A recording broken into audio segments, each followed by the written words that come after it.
Committee on Education Reform was held yesterday in Vientiane, with a focus on reviewing implementation on the first phase of the National Education Reform Strategic Development Plan 2006 to 2010. The meeting was attended by Standing Deputy Prime Minister Somsavat Lingsavat, Deputy Minister of Education Sengdien La Jantabun, senior education officials and academic staff.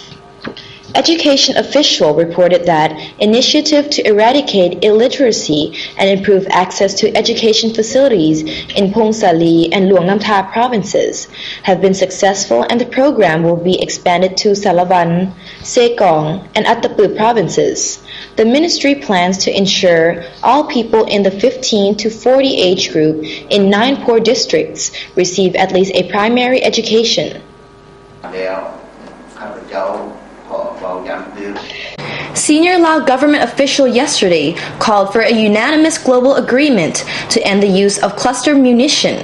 Deputy Minister of Foreign Affairs Pongsavat Bupa spoke at a half-day special event on the Convention on Cluster Munitions convened in Vientiane.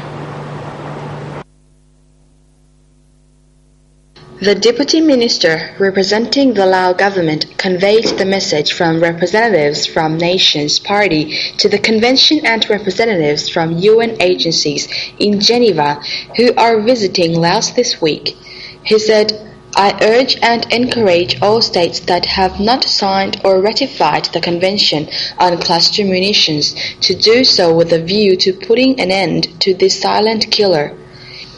UN Resident Coordinator and UNDP Resident Representative Sonam Yangchen Rana said, "The entry into force of this convention is set for August 1st. This is the moment many around the world and many in this room have been waiting for and have been working very hard to get here." She said, adding, Laos is the most heavily bombed nation on earth per capita, and many areas of the country are contaminated with unexploded ordnance or UXO.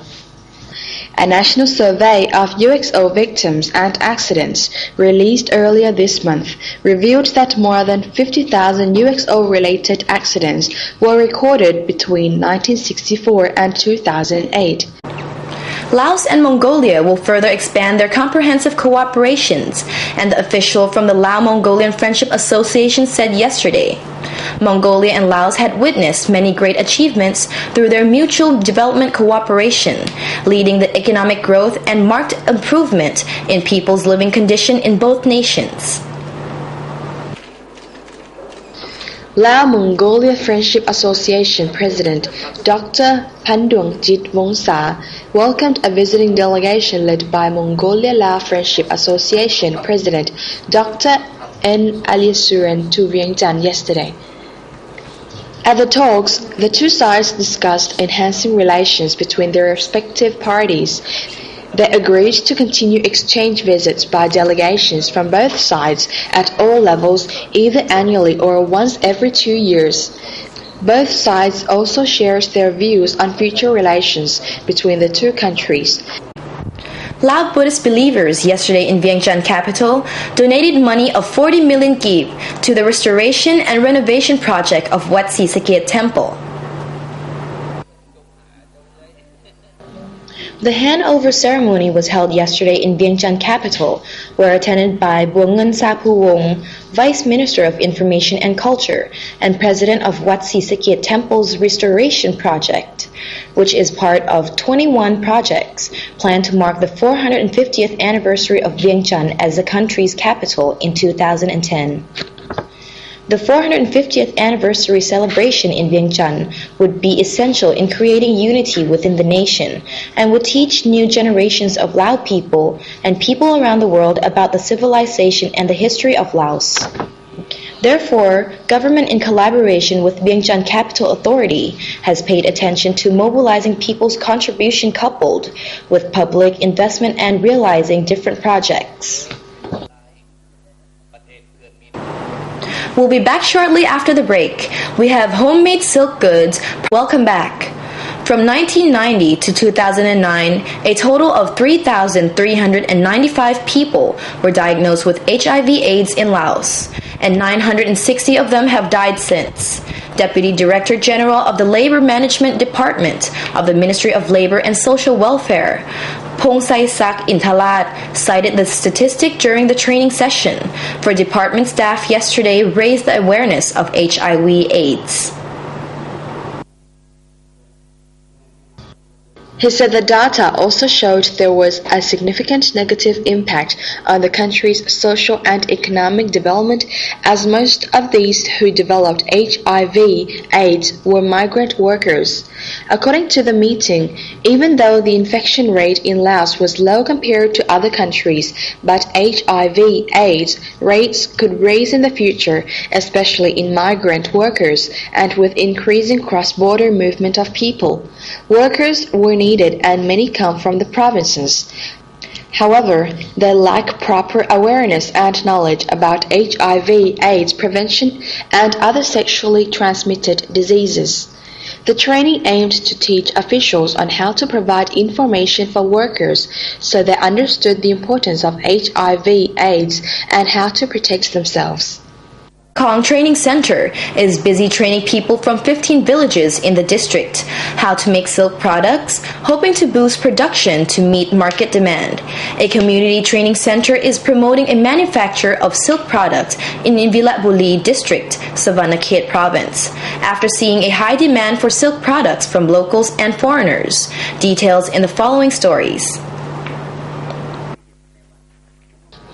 Speaking during a media tour recently to a mine metals group, Lansang Mineral Limited, Sepon operations gold and copper mine in the province. Trust Fund Coordinator Jonjit Dongpachan said, currently the villagers do not have enough woven silk products to sell to Vietnamese, European and Lao traders. He said, adding, recently a Japanese buyer wanted a whole container of products to ship to Japan.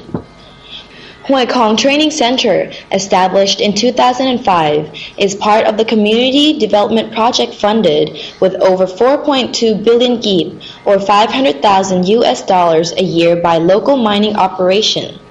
The project will continue to support the Fund for Community Development, including education, health, agriculture, infrastructure, clean water supply, fish production, and small business promotion and development.